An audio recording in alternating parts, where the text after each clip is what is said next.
Tes dulu. Entar dia baca ah. Sudah, rekam sudah.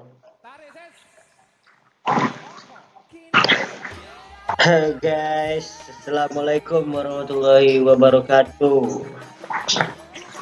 Di sini saya akan menjelaskan penjelasan tentang pelajaran fisika mengenai biofluida.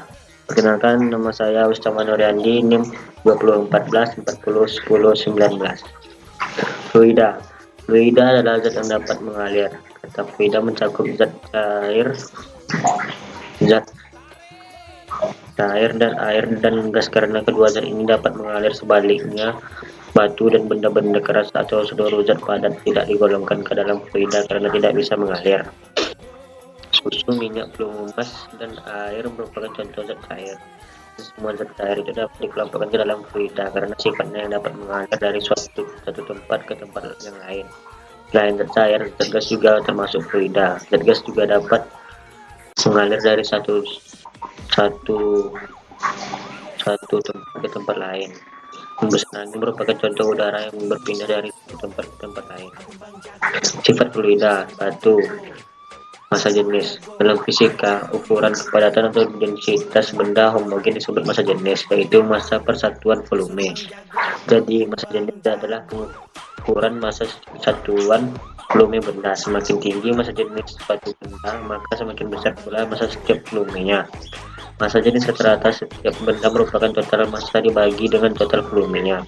Sebuah benda yang memiliki massa jenis lebih tinggi akan memiliki volume yang lebih rendah daripada benda bermassa sama yang memiliki massa jenis lebih rendah. 2. Tegangan permukaan. Di bagian dalam cairan sebuah molekul dikelilingi oleh molekul lain di sekitarnya, tapi permukaan cairan tidak ada molekul lain di bagian atas molekul cairan itu. Hal ini menyebabkan timbulnya gaya pemulihan yang menarik molekul apabila molekul itu dinaikkan menjauhi permukaan oleh molekul yang ada di bagian bawah permukaan cairan.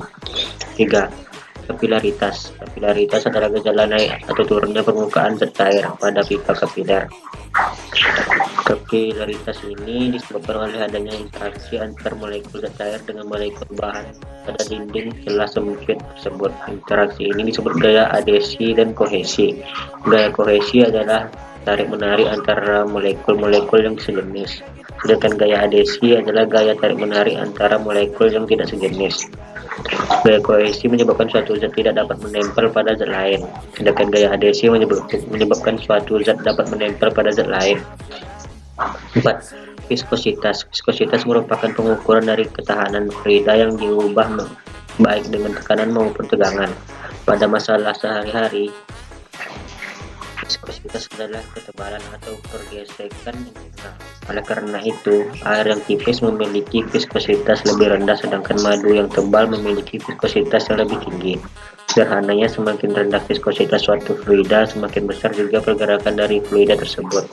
Viskositas menjelaskan ketahanan internal fluida untuk mengalir dan mungkin dapat dipikirkan sebagai pengukuran dari pergeseran fluida.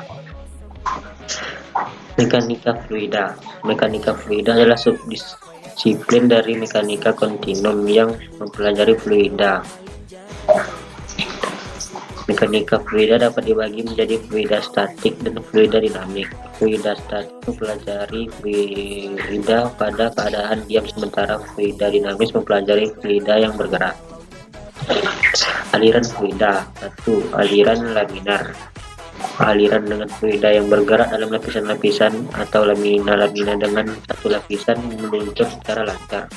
Dalam aliran laminar ini, viskositas berfungsi untuk meredam kecenderungan terjadinya gerakan relatif antara lapisan, sehingga aliran laminar memenuhi hukum viskositas Newton.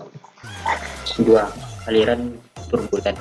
Aliran di mana pergerakan dari partikel-partikel fluida sangat tidak menentu karena mengalami percampuran serta putaran partikel antar lapisan yang mengakibatkan saling tukar momentum dari satu bagian fluida ke bagian fluida yang lain dalam skala yang besar. Dalam keadaan aliran turbulen, maka turbulensi yang terjadi membangkitkan tegangan geser yang merata di seluruh fluida sehingga menghasilkan kerugian-kerugian aliran. 3. Aliran transisi. Aliran transisi merupakan aliran peralihan dari aliran laminar ke aliran turbulen. Tekanan dalam fluida, misalkan kita sedang berendam di dalam air, apa yang kita rasakan? Seolah-olah air menekan seluruh tubuh kita yang bersentuhan dengan air. Tekanan ini semakin besar apabila kita masuk lebih ke dalam air. Fenomena apa yang ada di balik peristiwa ini? Kenyataan ini mengandung pengertian bahwa fluida memberikan tekanan terhadap benda yang berada di dalamnya. Pengertian ini diperluas menjadi tekanan pada fluida tergantung pada ketebalannya atau lebih tepatnya kedalamannya. Udara atau atmosfer terdiri dari gas-gas yang juga merupakan bentuk dari fluida. Maka udara juga akan memiliki tekanan seperti definisi di atas. Tekanan udara kita anggap sama untuk ketinggian tertentu di atas bumi. Namun untuk ketinggian yang sangat tinggi di atas permukaan bumi besarnya menjadi berbeda. Fluida elektroreologi.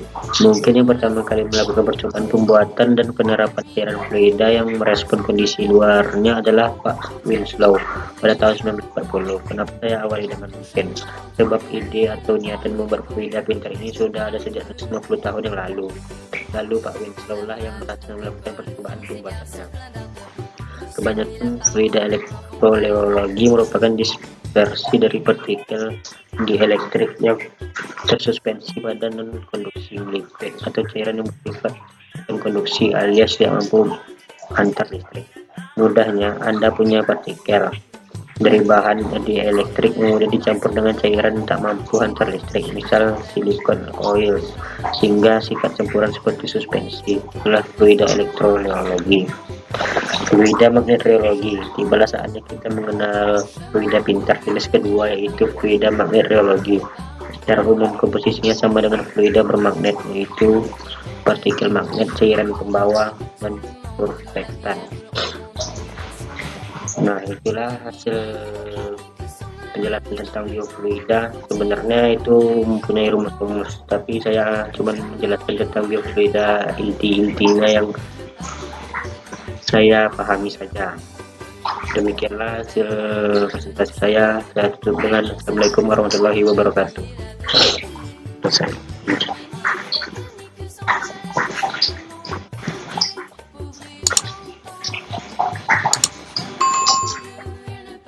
Udah yuk, Ngono lah. malam minggu ada tugas yuk.